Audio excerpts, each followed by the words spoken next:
चलो आप नरेश कुमार भार्गव, हर्षवर्धन सिंह और बाकी जो और स्टूडेंट है वो जुड़ते रहेंगे बीच में। मेरी आवाज़ आ रही है?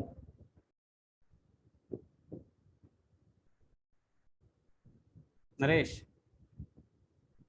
मेरी आवाज़ आ रही है क्या? हाँ सर, आ रही है। ओके ओके, क्लियर आ रही है ना?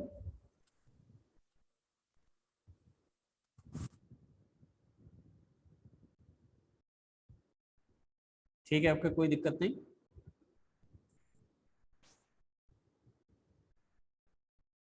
चलो बाकी जुड़ते रहेंगे।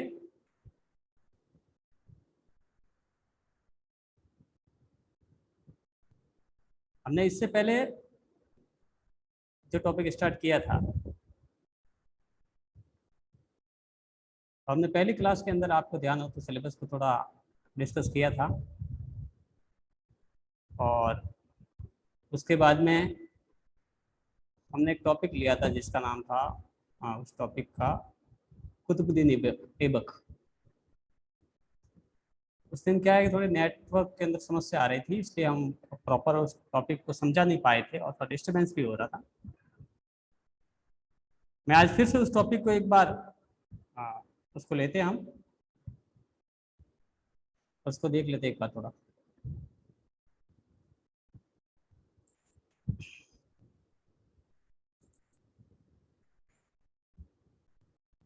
ये अब आपका जो टॉपिक है, एक बार उसको आप थोड़ा देखिए।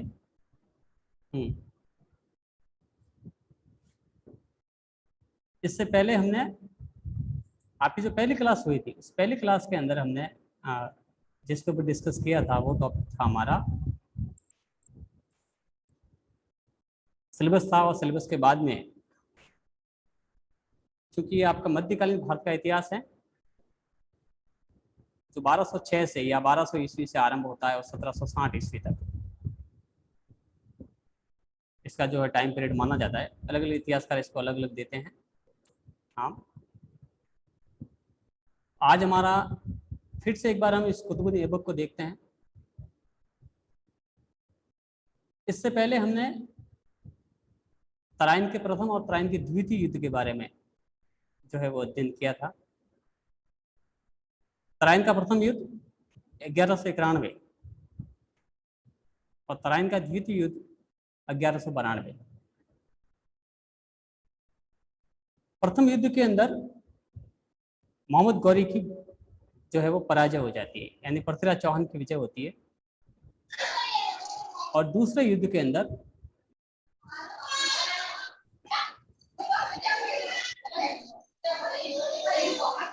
रवि, आपका जो माइक है उसको आप थोड़ा म्यूट कर दो। रवि, माइक, आपका माइक बंद कर दो। हाँ, थैंक यू। हाँ, तो हमने 1191 और 1192 के अंदर तराइन का प्रथम और तराइन का द्वितीय युद्ध, ये दोनों युद्ध लड़े गए थे पृथ्वीराज चौहान और मोहम्मद गौरी के बीच में। जो हम बाहरी आक्रमणों के बारे में पढ़ रहे थे, तो भारत पर पहला हमला जो है वो मोहम्मद बिन कासिम के द्वारा, मुस्लिम हमला जिसको हम कहते हैं, 712 ईस्वी के अंदर। उसके बाद में जो हमला हुआ है जिसको मोहम्मद गजनवी का हमला कहते हैं, उसके बाद में मोहम्मद गौरी, ये तीन बड़े हमले हैं। तो पिछली कक्षा के अंदर हमने कुतुबुद्दीन ऐबक के बारे में अध्ययन किया था। आज हम फिर से उस टॉपिक को लेते हैं एक बार, क्योंकि उस समय डिस्टर्बेंस हो रहा था थोड़ा। सबसे पहले तो हमें ये समझना है कि कुतुबुद्दीन ऐबक जो भारत के अंदर या मध्यकालीन भारत के अंदर गुलाम वंश का संस्थापक माना जाता है। और मैंने आपको समझाया था कि 1206 से लेकर के 1526 तक का जो भारत में काल है वो दिल्ली सल्तनत का काल माना जाता है। और दिल्ली सल्तनत का काल क्यों माना जाता है, इसके बारे में मैंने आपको बताया था कि इस दौर में जितने भी शासक हुए हैं उन्होंने अपनी उपाधि जो है वो सुल्तान रखी थी। इस दौर के प्रमुख राजवंशों में हम पढ़ेंगे, जैसे ये गुलाम वंश होगा, खिलजी वंश होगा, तुगलक वंश होगा, सैयद वंश, लोधी वंश। 1526 के आसपास फिर मुगल वंश आएगा। वो एक दूसरा एरा होगा भारतीय इतिहास के अंदर, मध्यकाल का। सामान्य परिचय के अंदर हमने उस दिन भी पढ़ा था कि कुतुबुद्दीन ऐबक जो है ये मोहम्मद गौरी का एक दास था, और मोहम्मद गौरी के साथ उसने कई लड़ाइयाँ लड़ी है। जनरली इसका जन्म तुर्किस्तान में माना जाता है, ऐसा इतिहास में ज्ञात होता है।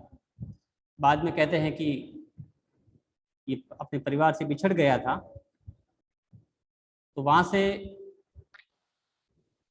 इसको एक व्यापारी के द्वारा निशापुर के बाजार में लाया गया, और वहाँ एक काजी का नाम मिलता है जिसका नाम है काजी फखरुद्दीन अजीज कुफरी।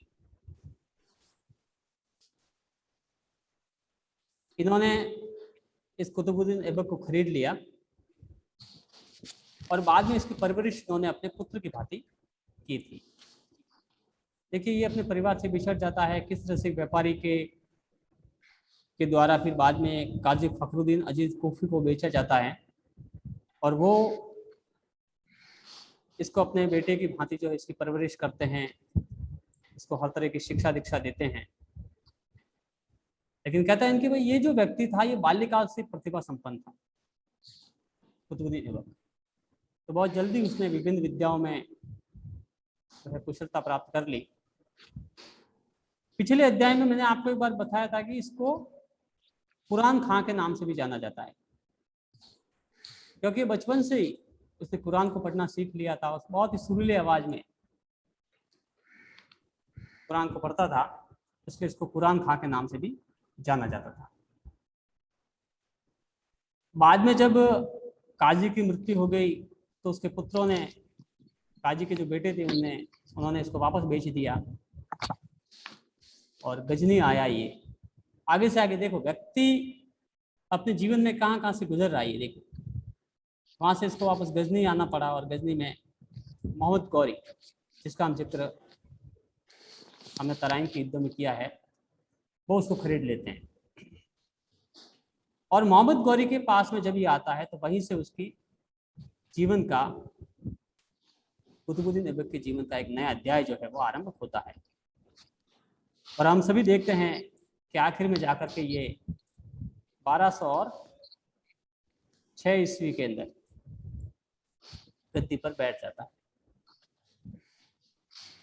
ये प्रारंभ की उसकी जो समस्या है, प्रारंभिक जो है, लेकिन ये कोई सामान्य व्यक्ति नहीं था। इसके बारे में ऐसा बताया जाता है कि बहुत ही बुद्धिमान था, बहुत ही स्वामी भक्त। सबसे बड़ी बात, इसको जो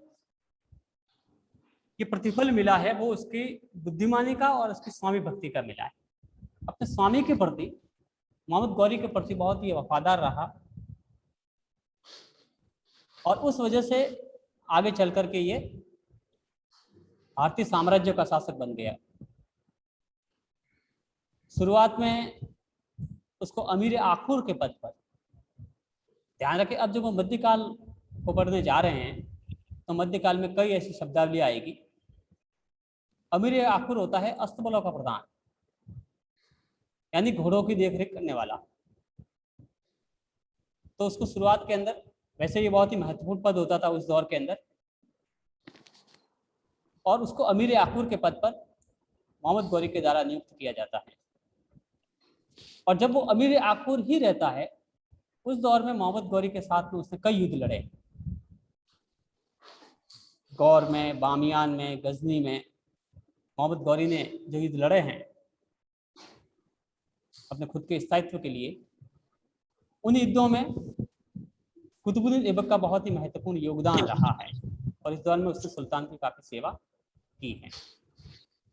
उसके बाद में हम सभी देखते हैं कि तराइन के जो युद्ध हुए, तराइन के द्वितीय युद्ध के अंदर भी इसने बहुत ही कुशलतापूर्वक भाग लिया था।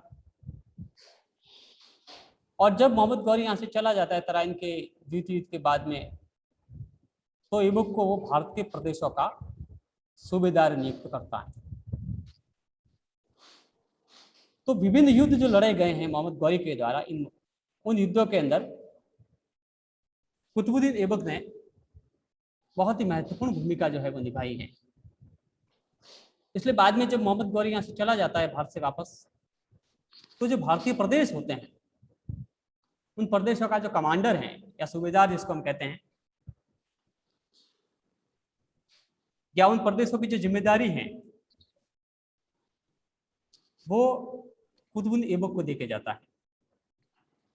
गौरी जब यहाँ से चला जाता है उसके बाद में भी अजमेर के अंदर, मेरठ के अंदर आदि स्थानों पर जो विद्रोह हुए थे मोहम्मद गौरी के विरुद्ध, उसके साम्राज्य के विरुद्ध, उन विद्रोह को दबाने में कुतुबुद्दीन ऐबक की एक महत्वपूर्ण भूमिका रही है। इसके अलावा 1194 1194 के अंदर मोहम्मद गौरी और कन्नौज के शासक जयचंद के बीच में, जयचंद गढ़वाल, जो युद्ध हुआ चंदावर का, जिसका जो युद्ध कहा जाता है, उसमें भी कुतुबुद्दीन ऐबक ने बहुत ही महत्वपूर्ण भूमिका निभाई थी। ये सब आपको याद रखना है, ध्यान रखना है कि ये व्यक्ति जो शासक के पद पर पहुंच रहा है 1206 के अंदर, भारतीय साम्राज्य का प्रमुख बन रहा है मोहम्मद गौरी के, तो ये कोई सामान्य व्यक्ति नहीं है, बहुत ही योग्य व्यक्ति है ये, और अपनी योग्यता के बल पर ही आगे बढ़ रहा है। उसको गद्दी अगर मिल रही है तो उसकी योग्यता की वजह से उसको मिल रही है। इसके अलावा 1197 के अंदर ऐबक ने गुजरात की राजधानी अनिलवाड़ा को भी लूटा था और वहां के शासक भीमदेव को भी उसने दंडित किया था। ये सभी इसके अलावा 1202 के अंदर बुंदेलखंड के राजा परमर्दी देव को उसने पराजित किया और कालिंजर, महोबा, खजुराहो, इस पर उसने अधिकार कर दिया। एक खोखर जनजाति है, खोखर जाति। इस खोखर जाति ने मोहम्मद गौरी के विरुद्ध विद्रोह किया था, तो खोखरों के विरुद्ध भी विद्रोह को दबाने में कुतुबुद्दीन ऐबक की एक महत्वपूर्ण भूमिका रही है। देखिए, ये जो इसकी उपलब्धियां है, ये उसके भारत में सुल्तान बनने से पूर्व की हैं, क्योंकि अभी तक मोहम्मद गौरी जीवित है, तो उसके जीवित रहते हुए उसकी ये उपलब्धियां है, और इसलिए उसको बाद में है भारतीय साम्राज्य का जो प्रमुख नियुक्त किया जाता है। अब सबसे महत्वपूर्ण बात यह है कि जब मोहम्मद गौरी की मृत्यु हो जाती है, तो उसकी मृत्यु के बाद में एक जो साम्राज्यिक रिक्तता है वो पैदा होती है। तो चूंकि उसका कोई पुत्र नहीं था, ध्यान रखें, मोहम्मद गौरी के कोई पुत्र नहीं था, इसलिए लाहौर की जनता ने मोहम्मद गौरी का ये जो प्रतिनिधि था कुतुबुद्दीन ऐबक, उसको लाहौर पर शासन करने के लिए निमंत्रण दिया। या हम यूं भी कह सकते हैं कि मोहम्मद गौरी की मृत्यु के बाद में लाहौर के अंदर जो है वो कुतुबुद्दीन ऐबक ने अपना राज्याभिषेक जो है करवाया था। तो लाहौर पहुंचता है ये और जून 1206 के अंदर अपना राज्याभिषेक करवाता है। ध्यान रखें, इस समय जो साम्राज्य की राजधानी है वो लाहौर है। मैंने पिछले क्लास में आपको बताया था कि मोहम्मद गौरी के साम्राज्य की जो राजधानी है वो लाहौर है। हाँ चेतन कुमार, नमस्कार। आगे बढ़ते हैं। 1206 के अंदर ये साम्राज्य की गद्दी पर बैठता है, लेकिन सबसे महत्वपूर्ण बात है कि गद्दी पर बैठने के बाद में सुल्तान की उपाधि धारण नहीं करता है। ये अपने आप को मलिक और सिपह सालार की उपाधि से ही संतुष्ट रखता है, यानी स्वतंत्र रूप से अभी तक वो अपना आप शासक नहीं मान रहा है। इसके अलावा उसने अपने नाम से न तो कोई सिक्का जारी करवाया और न उसने कोई खुतबा पढ़वाया। मध्यकाल के अंदर इस तरह की प्रथा थी कि जब भी कोई नया शासक जो है वो गद्दी पर बैठता था तो वो अपने नाम से सिक्के जारी करवाता था और खुतबा पढ़वाता था, लेकिन इसने ऐसा कोई काम नहीं किया है। और उसी के फलस्वरूप बाद में चल करके मोहम्मद गौरी का जो उत्तराधिकारी होता है गयासुद्दीन, अपने प्रदेशों के अंदर, गौर प्रदेश के अंदर, वो उसको 1208 के अंदर उसको दास्ता से मुक्त कर देता है। यानी वहाँ से वो ये कुछ एक सामग्री भेजता है जिसको हम आगे जिक्र करेंगे उसका, और वो ये प्रतीक होता है कि कुतुब ऐबक को जो है वो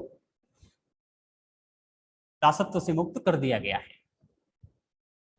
अब सबसे महत्वपूर्ण बात है कि चूंकि मोहम्मद गौरी का कोई पुत्र नहीं था, इसलिए उसके साम्राज्य को प्राप्त करने के लिए उसके अन्य कमांडर जो थे, अन्य जो सेनापति थे, वो भी उस दौड़ में थे। और उस वजह से एक कुतुब ऐबक को कई तरह की समस्याओं का सामना करना पड़ता है।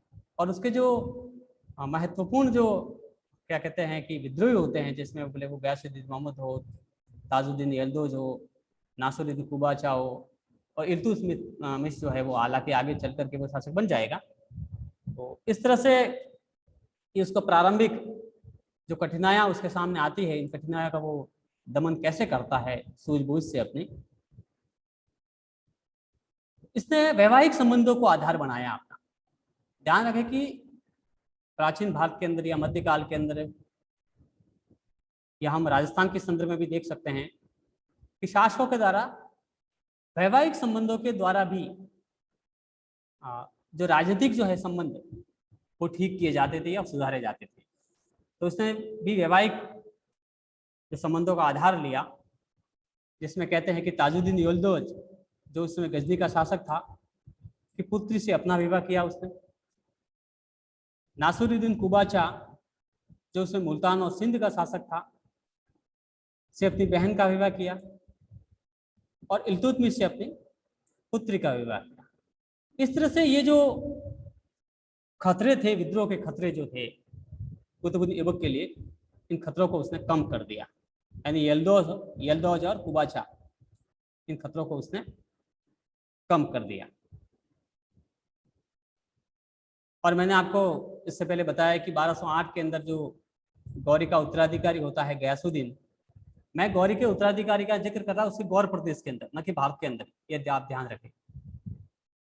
तो वहां पर उसका जो उत्तराधिकारी था गयासुद्दीन, उसने उस ऐबक को 1208 के अंदर सुल्तान के रूप में स्वीकार कर दिया और सिंहासन, छत्र, राज की पताका और नक्कारा उसको भेंट कर दिया। यानी वहां से ये जो सामग्री है ये उसने लाहौर भेजी। और अब जो है एक स्वतंत्र रूप से वो तुर्की राज्य का संस्थापक बन गया। तो भारत के अंदर जो तुर्की साम्राज्य का जो संस्थापक है वो अब वैधानिक दृष्टि से 1206 के अंदर भले उसने वो राज्यारोहण हो गया हो, लेकिन वो वैधानिक दृष्टि से नहीं बना था। क्योंकि मध्यकाल के अंदर हम देखते हैं कि जब तक इस तरह की कोई वैधानिकता उसको प्राप्त नहीं होती थी, तब तक उसको वैधानिक शासक नहीं माना जाता था। तो अब उसको गौरी के उत्तराधिकारी के द्वारा सिंहासन, छत्र, राजकीय पताका और नक्कारा, ये वो सामग्री होती थी जो एक प्रतीक चिन्ह माने जाते थे शासक के। और ये 1208 में उसके द्वारा भेज दी जाती हैं और ये है जो है भारत के अंदर तुर्की राज्य का संस्थापक बन जाता है। अब आगे चल करके जब हम देखते हैं कि इसका जो शासनकाल का जो विभाजन है, कुतुब ऐबक के शासनकाल को हम मुख्य रूप से 3 भागों में बांट सकते हैं। और वो अवधि जो है 1191 से लेकर के 1206 तक की एक अवधि है, जो उसके सैनिक गतिविधियों का काल माना जाता है। यानी मोहम्मद गौरी के साथ में उसने अपनी गतिविधियों को अंजाम दिया, सैनिक गतिविधियों को। और उत्तरी भारत में गौरी द्वारा विजित जो प्रदेश थे, उन प्रदेशों पर उसने शासन किया एक तरह से उसके प्रतिनिधि के रूप में। तो 1191 से लेकर के 1206 तक की जो अवधि है, 91 से ज्यादा हम 92 कहे तो थोड़ा ज्यादा उचित होगा, क्योंकि 92 के अंदर ही मोहम्मद गौरी जो है भारत में विजित हुआ था। तो ये जो अवधि है उसकी सैनिक गतिविधियों का जो काल माना जाता है। दूसरा है उसका काल 1206 से लेकर के 1208 तक, ये उसके राजनीतिक कार्यों की अवधि मानी जाती है। ध्यान रखिए, हमने उसके कार्यकाल को 3 भागों में विभाजित किया है। पहला है 1191-92 से लेकर के 1206 तक सैनिक गतिविधियों का काल। दूसरा है 1206 से लेकर के 1208 तक की जो काल है वो है उसके राजनीतिक गतिविधियों का काल। और यहाँ इस अवधि में उसने गौरी के भारतीय सल्तनत में मलिक और सिपह सालार की हैसियत से काम किया था। क्योंकि हम जानते हैं कि जैसे हमने पहले पढ़ा इससे कि 1208 के अंदर उसको नक्कारा है, राजकीय चिन्ह है, पताका है, वो गौरी के उत्तराधिकारी के द्वारा भेंट की जाती है और तब वो स्वतंत्र रूप से शासक बनता है। तो 1206 से लेकर के 1208 तक की जो अवधि है वो भारत में उसके राजनीतिक कार्यों की गतिविधियों की अवधि मानी जाती है। पहली उसके सैनिक गतिविधियों का काल, दूसरा उसके राजनीतिक गतिविधियों का काल जिसमें वो मलिक और सिपह सालार की हैसियत से काम करता है, और तीसरा जो काल है उसका 1208 से लेकर के 1210 तक की जो अवधि है वो अधिकांश समय उसने दिल्ली सल्तनत की रूपरेखा को बनाने में बिताया। ध्यान रखें कि इस पूरी अवधि के अंदर वो कोई नई विजय प्राप्त नहीं करता है। वो इस अवधि के अंदर, अब ये जो लास्ट वाली अवधि मानी जाती है उसकी 1208 से लेकर के 1210 तक की जो अवधि है उसकी, जो उसके दिल्ली सल्तनत की रूपरेखा को बनाने में उसका समय जो है बीतता है। अभी कोई नई उपलब्ध नई विजय अभी तक उसके खाते में दर्ज नहीं है, ये हमें ध्यान रखना है। इसके अलावा कहते हैं कि गौरी की मृत्यु के बाद में जो प्रदेश स्वतंत्र हो गए थे, यानी उसकी मृत्यु का फायदा उठा करके, जैसे बदायूं है तो बदायूं को उसने पुनः जीता है, हालांकि वो नई विजय नहीं है, और वहां पर इल्तुतमिश को वहां का प्रशासक नियुक्त किया है। ये वो इल्तुतमिश है जो इसके बाद में शासक बनेगा, हमें ध्यान रखना है। इसको डिटेल में आगे बढ़ेंगे। तो बदायूं का जो प्रशासक है वो इल्तुतमिश को नियुक्त करता है। इसके अलावा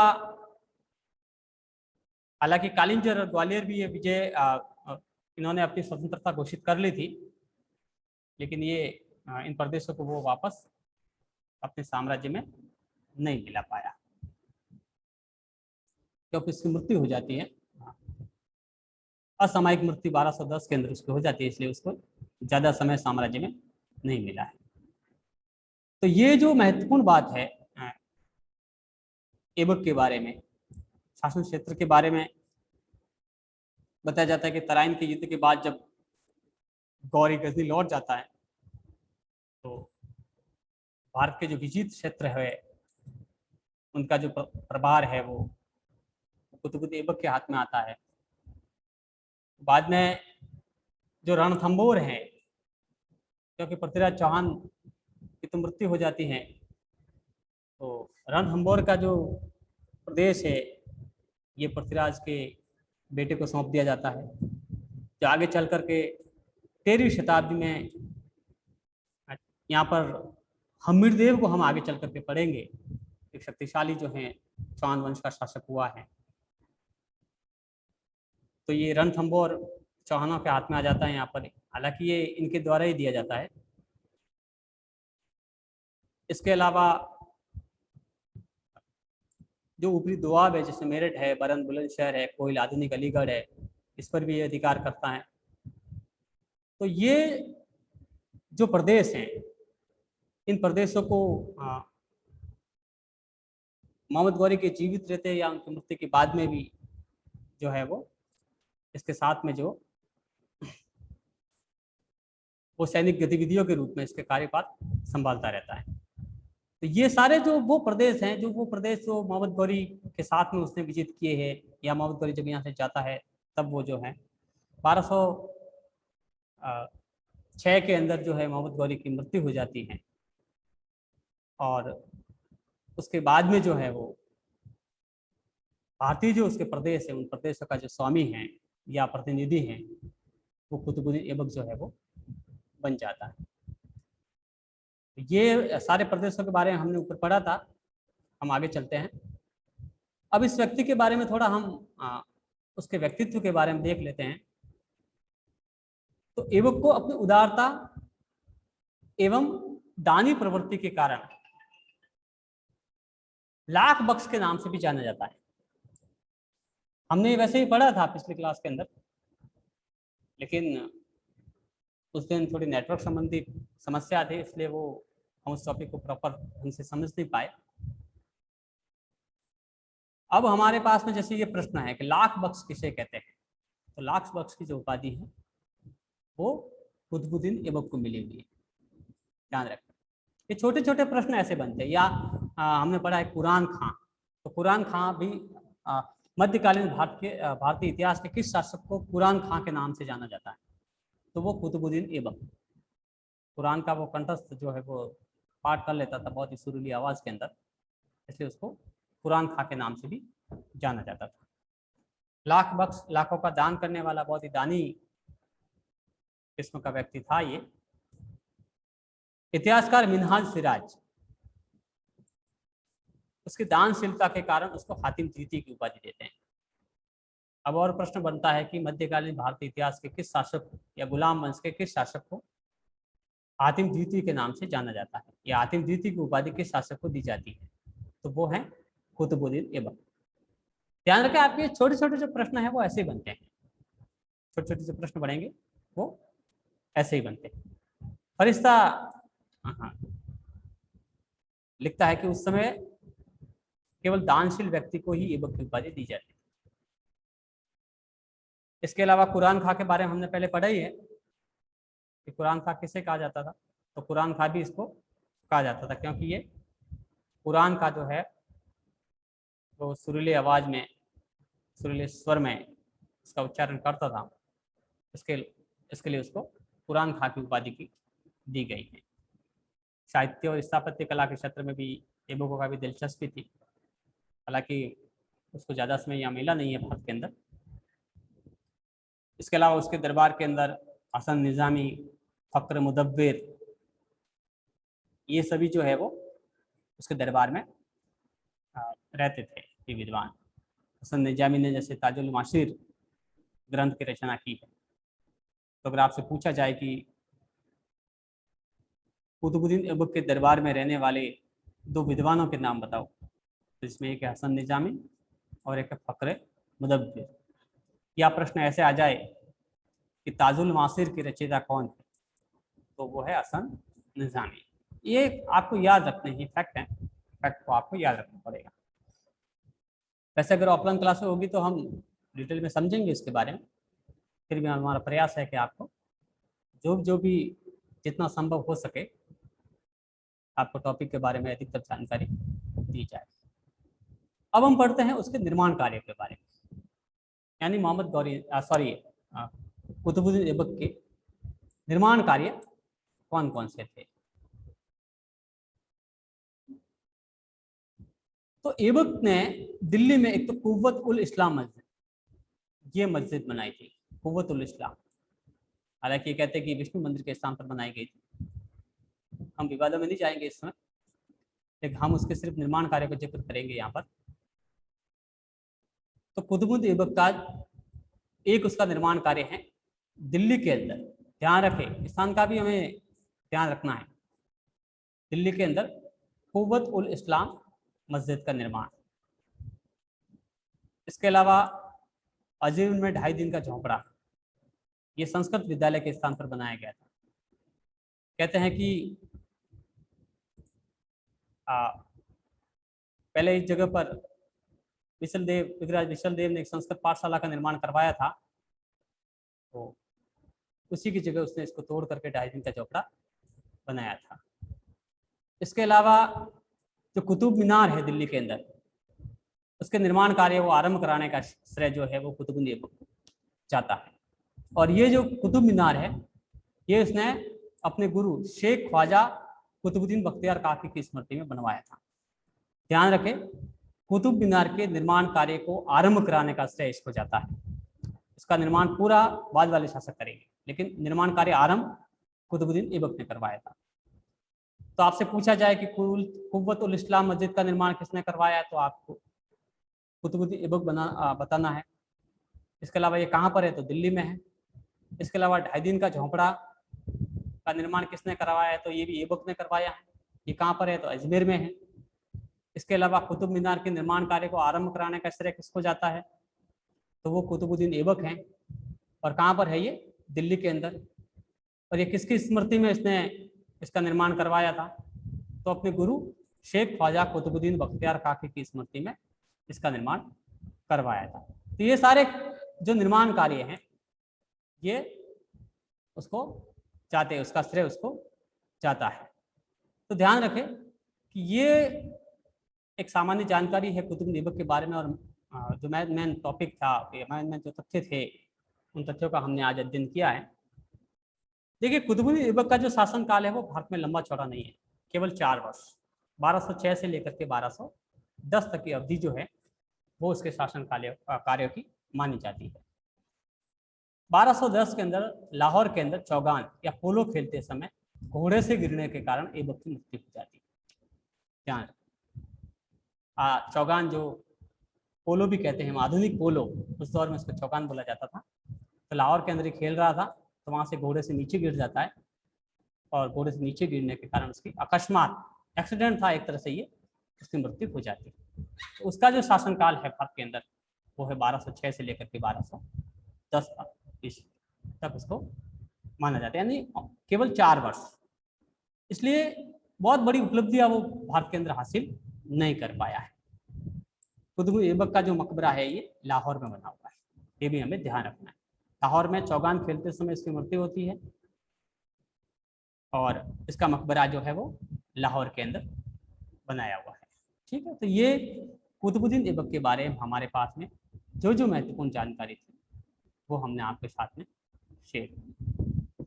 एक और महत्वपूर्ण बात है, हम अगला जो नेक्स्ट टॉपिक है हमारा, इसके बाद में जो गद्दी पर बैठेगा वो इल्तुतमिश जो है 1210 के अंदर। हालांकि बीच में एक शासक आएगा, हालांकि उसका कोई लंबा चौड़ा इतिहास नहीं है, कोई इतिहासकार तो उसको मानते भी नहीं है कि वो शासक था इस अवधि के अंदर, आराम शाह के नाम से। लेकिन 1210 के अंदर जो इल्तुतमिश है वो गद्दी पर बैठेगा।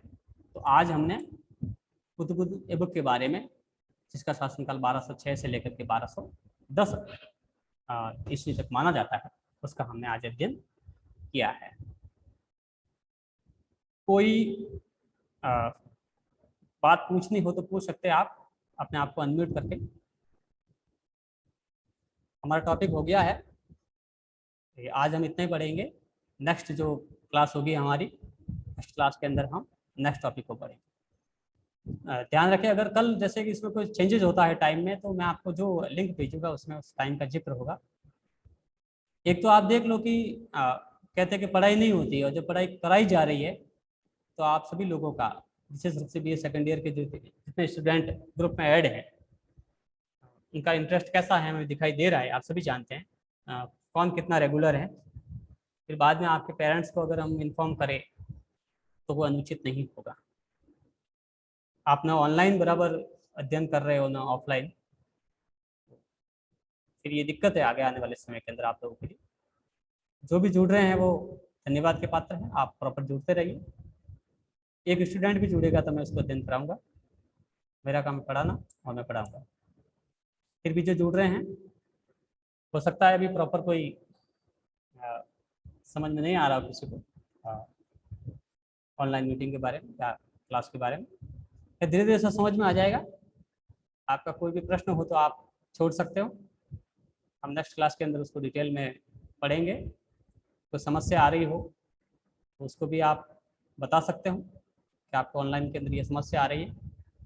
कोशिश कर रहे हैं हम, आज हमने आपको कुतुबुद्दीन ऐबक के बारे में, ध्यान रखें कुतुबुद्दीन ऐबक के बारे में बड़ा प्रश्न नहीं पूछा गया है अभी तक, विशेष रूप से कोई कंटिन्यू ऐसे पूछे नहीं गए। इसके बारे में छोटे छोटे प्रश्न आते हैं, जो 2-2 नंबर के प्रश्न होते हैं ना, वही आते हैं। तो 2-2 नंबर के प्रश्न हैं वो जनरली इसके बारे में पूछे जाते हैं। तो आपको ये ध्यान रखना है इसके बारे में। जो मेन फैक्ट है, भले आपके ढाई दिन का झोपड़ा हो, कुव्वतुल इस्लाम मस्जिद हो, कुतुब मीनार का निर्माण कार्य हो, कुरान खां हो, लाख बख्श हो, आतिम द्वितीय हो, ये सभी सारे जो फैक्ट है उन फैक्ट के ऊपर आपको ध्यान रखना है। तो आगे आने वाले वीडियो के अंदर एक नए टॉपिक के साथ में हम आपके सामने उपस्थित होंगे। आज जितने लोग जुड़े हैं वो सभी, आप सभी का धन्यवाद।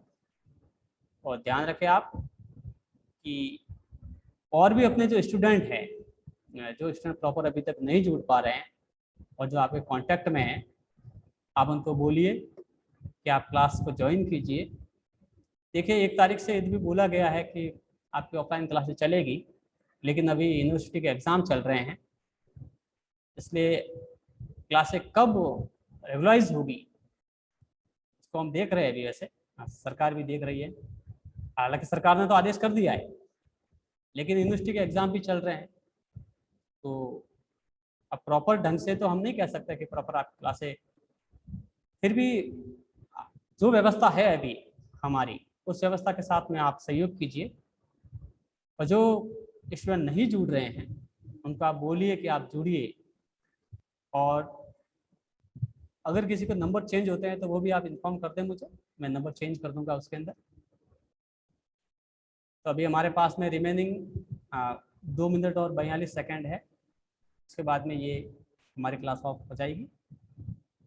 अगर कोई संक्षिप्त में प्रश्न पूछना है तो आप पूछ लो, कोई जानकारी, कोई क्वेरी हो कॉलेज से संबंधित, एडमिशन से संबंधित। एडमिशन आप ले ले अगर नहीं लिया है तो, क्योंकि आप तो पास हो गए, अब आपके कोई एग्ज़ाम नहीं होंगे। एग्ज़ाम उनके होंगे जो रनिंग के अंदर, जो सेकेंड ईयर में है और थर्ड ईयर में आएंगे, उनके एग्ज़ाम होंगे। आपके कोई एग्ज़ाम होने वाले नहीं हैं। आपके एग्ज़ाम हो गए हैं एक तरह से, आपको गिफ्ट मिल गया सरकार की तरफ से, आप प्रमोट हो गए हो। तो नेक्स्ट क्लास के अंदर हम एक नए टॉपिक के साथ में आपके सामने उपस्थित होंगे। टॉपिक हमारा होगा इल्तुतमिश।